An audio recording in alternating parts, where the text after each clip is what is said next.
Em dezembro do ano passado foi aprovado um novo resgate para a TAP no valor de 3.200 milhões de euros. É o equivalente ao custo de 426 escolas novas, a todo o RSI que foi pago na última década e igual a 6 vezes o custo do Hospital de Lisboa Oriental, que está há décadas para ser construído por falta de fundos. Isto significa que cada português vai pagar cerca de 300 euros para, na prática, manter os aviões que voam de e para o país verdes e vermelhos, ao invés de azuis e laranja.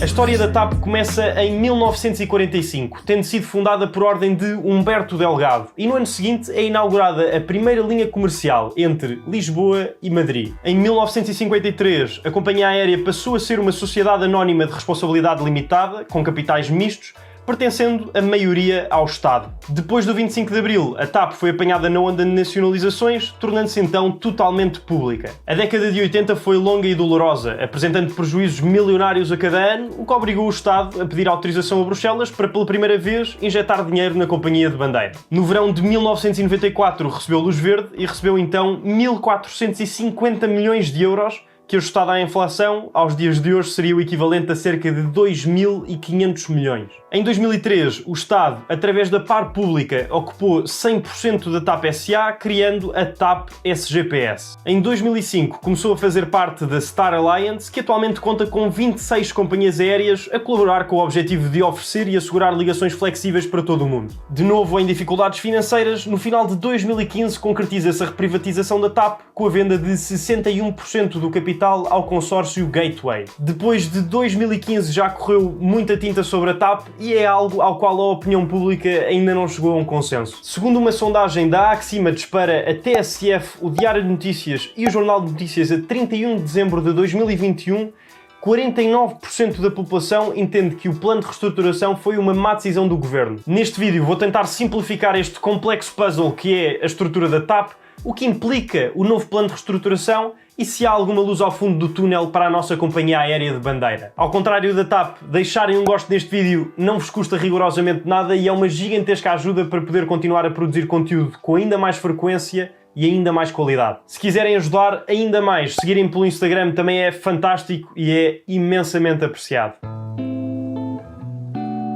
Um dos argumentos a favor da reestruturação da TAP é a sua importância para a economia portuguesa. Com base operacional em Lisboa, pode-se dizer que a TAP tem uma localização geográfica privilegiada com um ótimo acesso aos mercados nos restantes continentes. Enquanto maior companhia aérea com base em Portugal, apresenta-se como um importante prestador de serviços de mobilidade para passageiros, carga e correios, tanto para o continente como para as regiões autónomas e para os PALOP e as comunidades da diáspora. Em 2019 registaram-se mais de 1000 voos diários, de onde chegaram cerca de 60 milhões de passageiros ao país e dos quais a TAP anuncia ter transportado 17 milhões, portanto cerca de 30% do total. É notório, no entanto, que a esmagadora maioria, cerca de 71,6% dos passageiros, ou 43 milhões, voaram com outras linhas. Mais interessante ainda seria perceber a percentagem por aeroporto nacional e aí entramos num dos problemas que a TAP tem, a centralização das operações na capital. De facto, com o impulso do fluxo turístico para Portugal, onde mais de 70% dos turistas que chegam ao país o fazem por via aérea, a TAP consegue ser uma dinamizadora-chave do setor, cuja esfera é fundamental para a economia portuguesa, tendo um peso entre os 9% e os 12% do PIB. Apesar de ser algo complexo chegar a um valor final que represente o seu contributo para a economia, há dados publicados sobre os quais nos podemos basear e analisar. De acordo com a informação disponibilizada pela própria TAP, no final de 2018 a empresa teve um peso de 3,5 mil milhões de euros no PIB português, o que equivale a cerca de 1,7% da criação de riqueza nesse ano, que foi por volta dos 205 mil milhões de euros. Aqui incluem-se não só os impactos diretos, como as receitas da TAP e as receitas do turismo geradas pelos passageiros transportados pela companhia aérea, como também os indiretos, tais como as receitas dos seus fornecedores e as despesas familiares mensais dos seus colaboradores. Em 2019, a TAP, com a exportação dos seus serviços, isto é, viagens compradas por turistas, registou receitas no valor de cerca de 2,6 mil milhões de euros e gerou mais de 10 mil postos de trabalho diretos. Para além destes, ainda mais 100 mil indiretos, comprando anualmente 1,3 mil milhões de euros a mais de 3 mil empresas fornecedoras nacionais. Quanto ao seu contributo fiscal, tanto pelos empregados como pelos empregadores na cadeia de valor da TAP, quer no turismo, quer em setores indiretamente impactados, no ano de 2019 a TAP contribuiu com cerca de 330 milhões de euros em impostos e contribuições para a Segurança Social, para além de 235 milhões de euros em IVA. Ora, na teoria, o Estado tem como função fornecer aos seus cidadãos serviços que o mercado não consiga prestar de forma abrangente, justa e eficaz. Alguns exemplos correntes são a educação, a saúde, a justiça. Dito isto, se a TAP deve ou não constar deste cabaz, não sei, digam-me vocês nos comentários. Mas por agora, há algo que sabemos mais ou menos. Qual é, afinal, o preço a pagar? Com o tempo, o conhecimento em torno das condições financeiras da empresa foi aumentando, bem como das inúmeras estimativas feitas, normalmente com tendência crescente,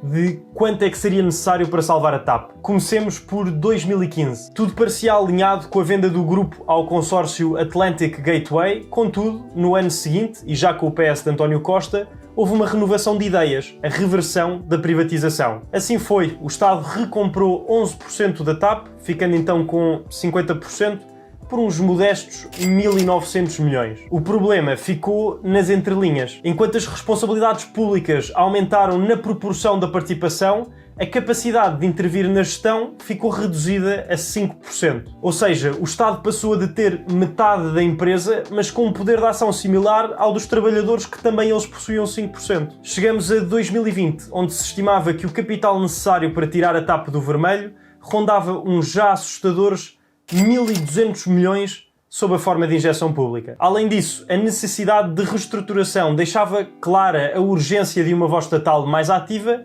e lá fomos nós correr atrás do prejuízo e pagar 55 milhões de euros para ficar com mais 22,5%, que era a percentagem de Neilman. Em 2021, o Estado injetou mais 998 milhões de euros, mas as expectativas já eram diferentes. O plano prevê, por fim, que 2022 seja o último ano em que o Estado injeta mais dinheiro na TAP. Com esse valor, a TAP ficará, assim, devidamente capitalizada para poder prosseguir a sua atividade, contribuindo fortemente para a economia portuguesa, disse o Ministro das Finanças, João Leão. Feitas as contas, serão ao todo 3.188 milhões de euros de ajudas públicas à TAP. Mas será que ficamos por aqui?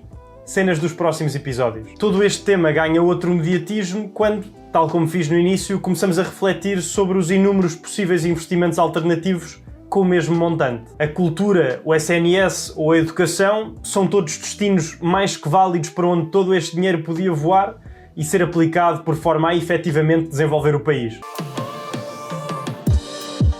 Não é a primeira vez que a TAP rende capas de jornal em Portugal. Aliás, muito pelo contrário. Desde a sua fundação, que tem tido um papel relevante na sociedade portuguesa, simultaneamente revelando-se um atrelado de decisões questionáveis e estratégias polémicas. Acho que vale a pena relembrar a última tentativa de reerguer a TAP. Corria o ano de 1994, quando Bruxelas decidiu aceitar o pedido feito por Portugal à Comissão Europeia, na altura governado por Cavaco Silva, justificado pela situação financeira precária da empresa. Tal como nos dias de hoje, as condições impostas pela Comissão Europeia em 94 foram duras.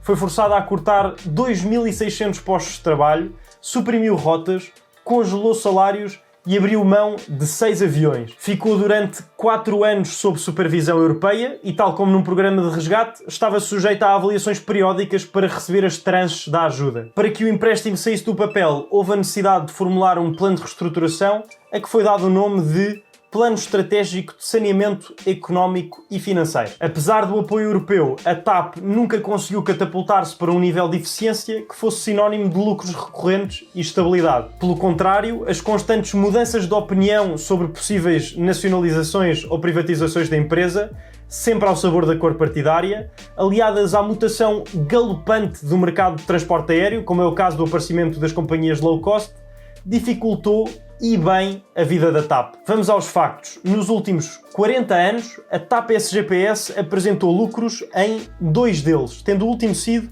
em 2017. Vamos só parar um momento para interiorizar. Uma empresa que em 4 décadas lucrou em 2 anos. Entre 2010 e 2019, a TAP SGPS teve prejuízos a rondar os 640 milhões. Em 2019, antes da pandemia, houve 3 emissões de dívida, a última a remunerar os investidores acima dos 5%. A taxa média de juros paga pela TAP em 2019 rondava os 3,7%, que é muito acima dos 2,4% recomendados pela Bloomberg. Há outros fatores que corroboram esta ideia, mas estes exemplos são o reflexo da política factualmente desastrosa em volta da empresa e que, em última análise, minou a sua operacionalidade e imagem na praça pública. Ainda assim, há outro ponto a salientar, a própria estrutura da empresa, que ao longo dos anos se tem mostrado não ser muito benéfica para o grupo em termos de resultados líquidos. Naturalmente, também contribuiu para algum desgaste e conflitos internos entre acionistas. Um exemplo são os serviços de manutenção e engenharia no Brasil, que desde o seu início se provaram como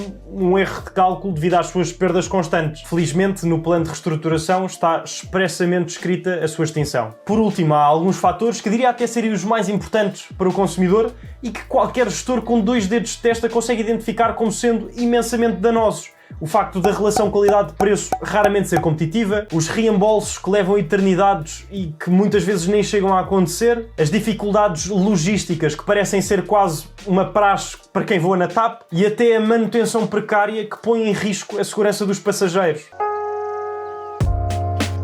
Admitindo que a salvação da TAP é de facto um investimento adequado, levanta-se uma segunda questão. Com este plano de reestruturação, vamos mesmo salvar a TAP?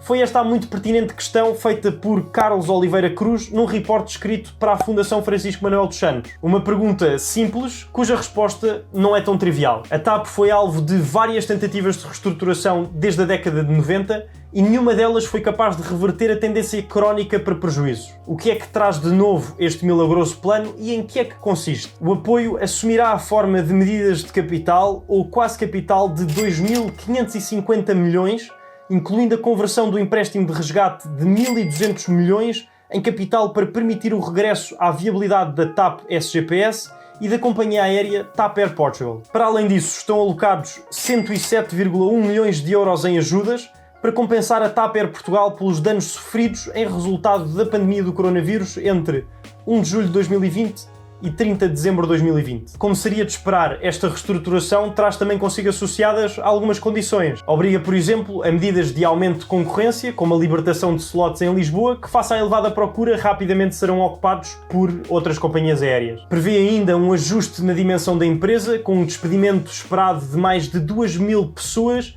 e cortes salariais na onda dos 20%, podendo chegar até aos 50% no caso dos pilotos. Obriga também a um maior foco no negócio da aviação, através da separação de verticais e à liquidação daquelas cujo foco principal não é a aviação. Algumas destas medidas terão um impacto positivo sobre a companhia e outras são males necessários para que esta reestruturação não se torne num exercício de concorrência desleal. Apesar do plano de reestruturação dar passos na direção certa, especialmente no que diz respeito ao foco no core business, pouco acrescenta de novo relativamente aos outros vetores, sobretudo ao nível de governance. É difícil explicar como é que se passaram quase 20 anos a discutir e a preparar a privatização da TAP, para depois de 3 anos se reverter e agora se estar novamente a discutir a sua reprivatização. O dilema da nossa companhia aérea de bandeira resume-se em injetar 3.200 milhões de euros do dinheiro dos contribuintes e correr o risco de daqui a 15 anos estar na mesma situação, ou deixar a TAP morrer e sujeitarmos-nos a que as necessidades básicas do país não sejam correspondidas e que a economia sofra consequências bem mais devastadoras do que os tais milhares de milhões. A TAP não é a primeira linha aérea a sofrer um plano de reestruturação e entre as companhias ajudadas há vários casos de sucesso, mas também há muitos falhanços que acabaram por sair muito caro aos contribuintes. Agora é esperar para ver. Deixem um gosto, subscrevam o canal e até ao próximo vídeo.